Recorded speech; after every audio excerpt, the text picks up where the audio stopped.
7월 23일 수요일 김효정의 똑똑 동안입니다. 경복도가 최근 북극 항로 시대를 대비한 영일만항의 전략을 모색하는 전문가 초청 회의를 가졌는데요. 특강을 맡았던 남형식 국립한국해양대 교수 연결해 자세한 얘기 들어보죠. 교수님 안녕하세요. 예, 안녕하세요. 남영식입니다.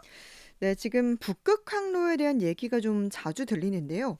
이게 어떤 건지부터 좀 설명을 해주시죠. 예, 말씀하신 것 같이 요즘 들어서 북극항로에 대한 관한 관심도 높아지고 연일 관련 보도들도 많이 나오고 있습니다. 네. 북극항로는 북극해를 가로질러 유럽과 아시아를 잇는 해상 항로를 일컫는데 북동항로와 북서항로로 나누어지고 있습니다. 음. 하지만 일반적으로 우리가 얘기하는 북극항로는 북동항로, 즉 NSR이라고 부르는 것입니다. 우선 말씀드리고 싶은 것은 북극항로가 최근에 생겨난 새로운 항로라고 오해하는 분들이 많은 것 같습니다.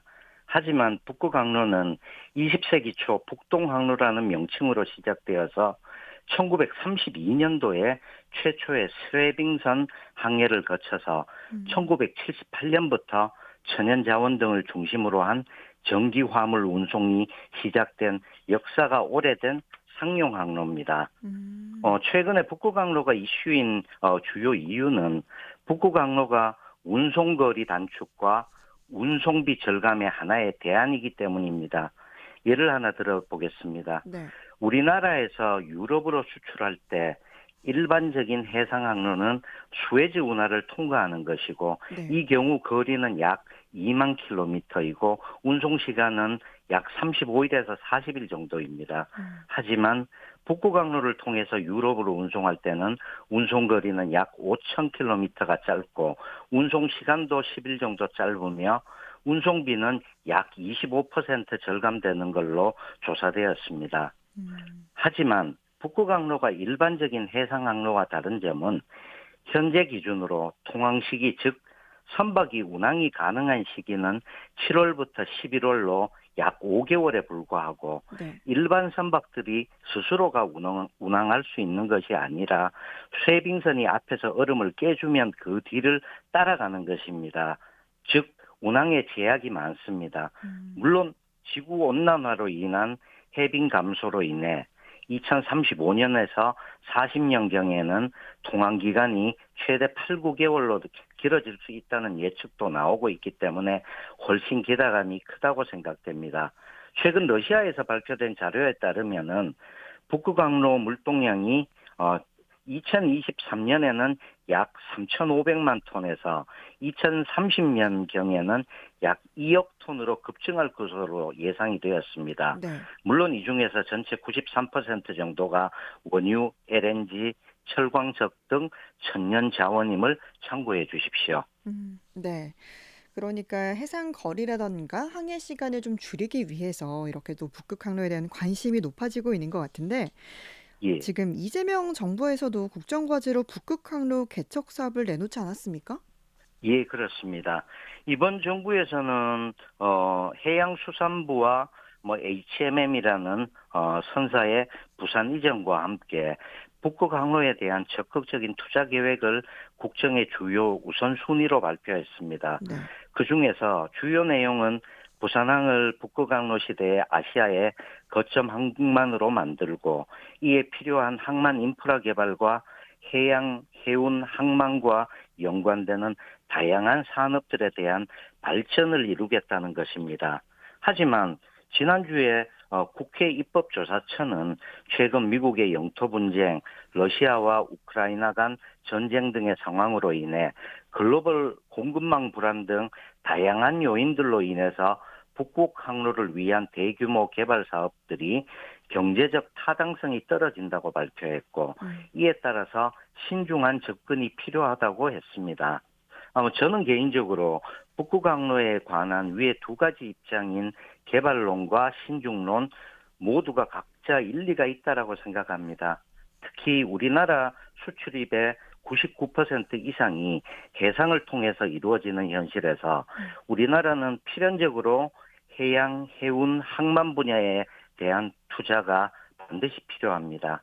그렇기 때문에 북극항로를 북구강로 개척을 단순히 북구강로로 화물을 운송한다는 생각보다는 국가 미래를 대비하기 위한 전략적 투자라고 생각할 수도 있겠다라고 말씀드리고 싶습니다. 네. 이렇게 된다면 너무 서두를 것 없이 국가 또는 주무부처인 해양수산부와 또 연관되는 다양한 지자체들을 중심으로 현실적인 중장긴 로드맵을 통해서 해양, 해운, 항만 부분의 발전을 위한 우선순위를 정할 수 있고 음. 또 다양한 연관 산업들도 체계적으로 발전시킬 수 있기 때문입니다.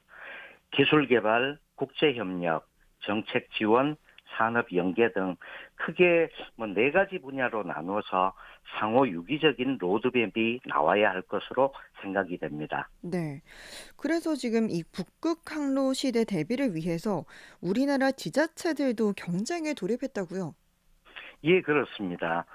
북구강로 이슈가 최근 워낙 크다 보니까 해양, 해운, 항만 분야와 관련 있는 지자체들이 서로 경쟁하고 있는 것 같습니다. 네.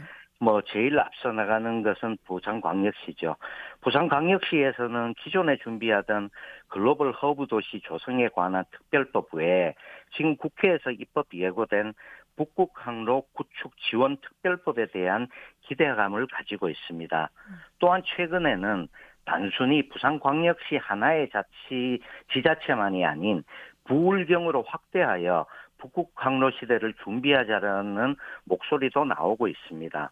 물론 경상북도에서 유일한 무역항을 갖고 있는 포항시에서도 최근 북극경제이사회를 방문하여 북극권 도시와의 경제협력을 본격적으로 시작했고 경북연구원에서도 북극항로에 대한 다양한 연구를 진행하고 있습니다. 네.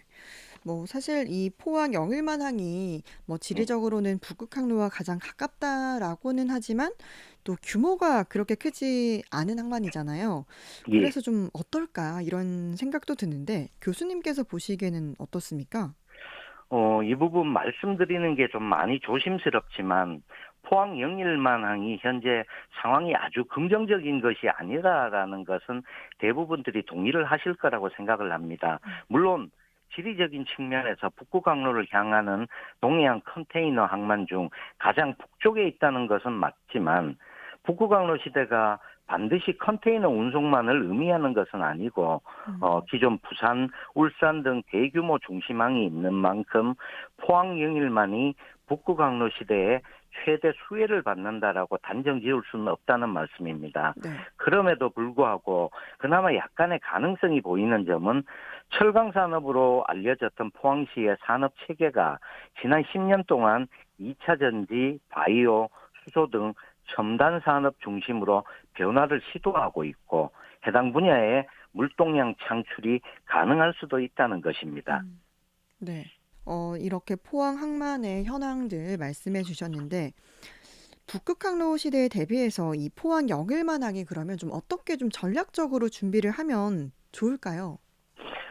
이 부분 또한 이제 말씀드리기 약간 조심스럽긴 하지만 네. 북극 항로 시대에 대비해서 포항 영일만항의 활성화를 위해서는 제가 생각하는 것은 우선 현재 포항 지역의 항만 인프라에 대해서 한번 살펴볼 필요가 있을 것 같습니다. 네. 잘 아시다시피 포항 영일만항은 을 보시더라도 북극항로 관련 생태계 조성이나 즉 인프라가 다른 인근의 항만 도시들에 비해서 좋은 편은 아니고 연관 산업 발전을 위한 투자 또한 미진한 실정입니다. 네.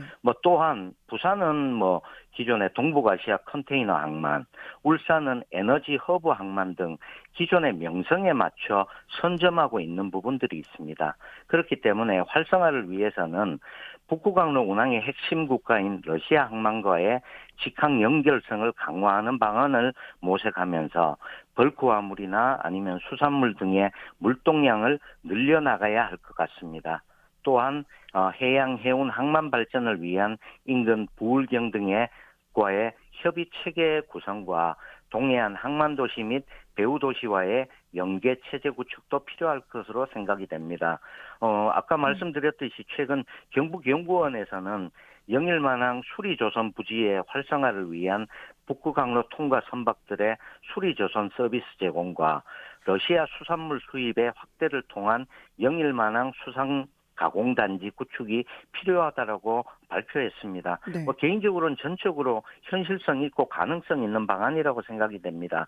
마지막으로는 앞서 말씀드린 바와 같이 포항시 차원의 중장기 로드맵 작성을 통해서 음. 현실적인 방안 마련과 투자 방안이 필요하며 경상북도 및 포항시 차원의 해양 해운 항만 분야 전문가 양성과 이를 맡아서 해야 할 주무부서의 인적 강화 노력도 필요할 것 같습니다.